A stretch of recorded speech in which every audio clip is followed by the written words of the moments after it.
Hey guys, so today I thought I would talk about my most repurchased products from Ulta Beauty.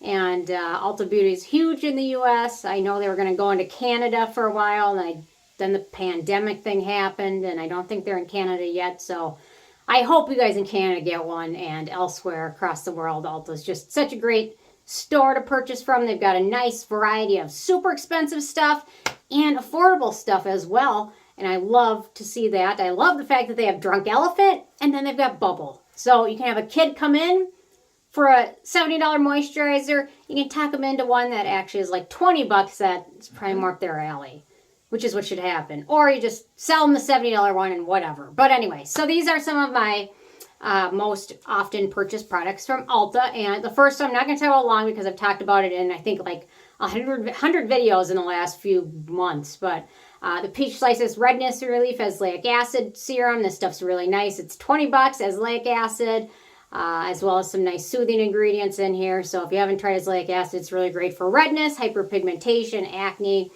things like that. It's an amazing ingredient. Okay, next up, for a while, Ulta was the only game in town for getting this in the bottle, Cosrx All-in-One Snail Cream. Now it's at Yes Style finally, but for a good 6 or 7 months, Ulta was the only one that had in the tube. And if you've ever purchased this one in the jar, you know it's a freaking mess to purchase it in the jar. When it came with the tube, I'm like, why didn't they do this like 5 years ago? Why did I have to suffer for so long? The tube is amazing. So Ulta, now Yes Style has it, but for a while, Ulta was the only place that had it. So I pick it up from them because the tube is just so much more convenient. If you haven't tried this stuff, it's amazing. The only thing I've heard from people, if you have a strong allergy to dust mites, not to try snail mucin. I don't know if dust mites are related to snails in some way. I don't think so, but there's some correlation there, and I don't know what it is, but just thought I'd mention that. So this stuff is wonderful. Next up, oh man, I've repurchased this, 6, 7 times now. The Peach and Lily Glass Skin Refining Serum. It's really nice. It's a nice fragrance-free gel texture serum. It's got some nice ingredients in there, some nice anti-aging and brightening and hydrating ingredients, yet still being a nice product. In terms of simplicity, it's really wonderful. Now it's in a glass tube or glass bottle. This one's plastic. Their newest one is glass, so it's recyclable.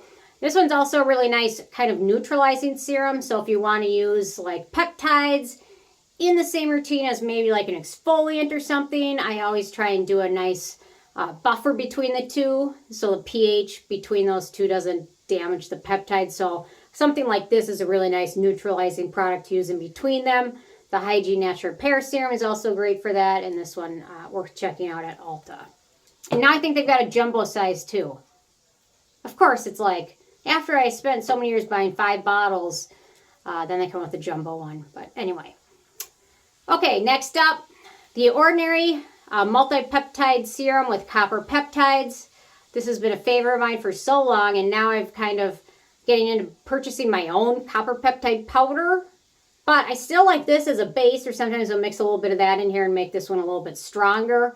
It's really nice serum, and it's I mean, it's $30, so it's still pretty affordable, but copper peptides are one of my favorite ingredients of all time. They're up there with azelaic acid, and I really find them to be helpful in terms of anti-aging, helping with fine lines and wrinkles and things like that. So this stuff is worth checking out if you haven't tried it. I highly, highly recommend checking it out. Or you can get the Theramid Lab Copper Peptide Serum, which is super strong, but also good. I have it somewhere, but anyway. Okay, whatever. Okay, next up, this one I don't purchase so much anymore, but there was a time for years where I purchased this one very frequently. I'd finish it and repurchase it, and I still think it's a really good product overall.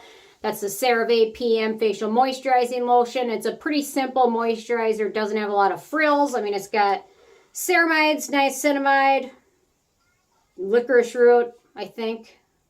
Maybe not licorice root. No licorice root. It's simple. It's basically ceramides and niacinamide, which is simple. It's great for a lot of people that have super sensitive skin, although some people with sensitive skin do have issues with certain Cerave products, and I'm not exactly sure what ingredient it is, but overall they're pretty sensitive skin friendly, no fragrance.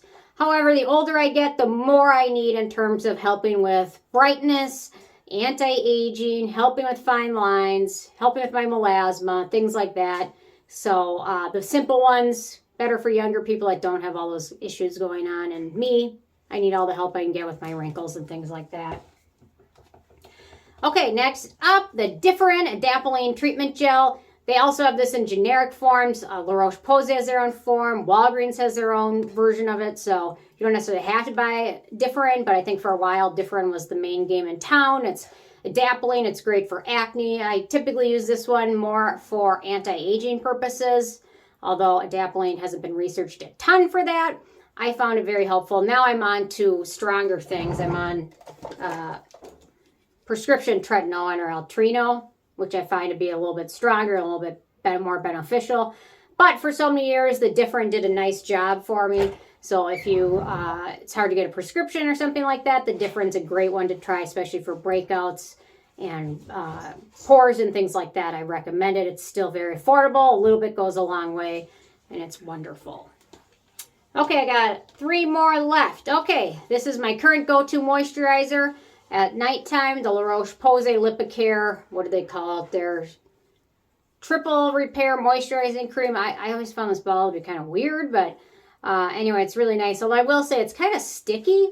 So I put it all over my, so I get out of the shower. Okay, hang on. So I get out of the shower. I instantly put this serum on because I mixed it with copper peptides. So my body gets some copper peptides in this serum. So I apply that, give it a minute to soak in. Then I apply this because this one as a serum, it's pretty dry here. It's not enough. This one I find to be kind of sticky though. I'm not exactly sure why. I don't remember being super sticky, but my pajama pants get stuck to it and the sheets get stuck to it. But it's still super hydrating and moisturizing. So I don't know. Shea butter, water, niacinamide, rapeseed oil. I mean, it's great for sensitive skin, but it is kind of tacky, but I'd still want to repurchase multiple times. Okay, 2 more. The ACURE Radically Rejuvenating Whipped Night Cream. I love this stuff. It's a nice, thicker version of the Drunk Elephant Protini. It's got the same beneficial ingredients and good peptides in here. It's just a little bit more moisturizing. It's great to use at night. Protini is super light. You can certainly use it in the daytime. This one is more a nighttime cream because it is on the thick side, but certainly I've reviewed it and talked about it a lot, so you can check that out. It's wonderful. Good ingredients in here. Peptides, marula oil, all that good stuff in here. No fragrance, and it's still pretty affordable. I think it's about 21 bucks. So for the price of 1 protein, you can get almost over 3 jars of this stuff, or 3 tubes. And then last but not least, I really was using this one a lot. I'm not sure, I've slowed down. Before I was going through about a bottle every 2 months, and I don't know if it just hasn't been as dry or not, or my scalp hasn't been as dry, but for a long time, the Ordinary Natural Moisturizing Factors scalp treatment, I'd use this every night. I was going through it like every other month because I didn't necessarily use it for hair density, but I used it more for hydrating the scalp without it being greasy. There's a lot of scalp products, but they aren't feeling too greasy, making your hair look greasy, and I found this one has a nice liquid texture and didn't end up doing that. I've really pulled back on it. Maybe it's healed my scalp, or maybe my scalp just isn't as dry. I have no idea why, but it just seems to be doing its thing. I still reach for this one occasionally, but there was a while where every couple months I was repurchasing it, and it's still a wonderful product. And when my scalp does feel dry or flaky, this is the first thing I reach for because it always delivers. So, repurchase that one several times. So, anyway, I think that's what I got for today. Yeah, so anyway, interested hearing from you guys. If you have any Ulta favorites, leave a comment. Love hearing from you guys, and stay tuned for more tomorrow. Thanks so much. Bye, guys.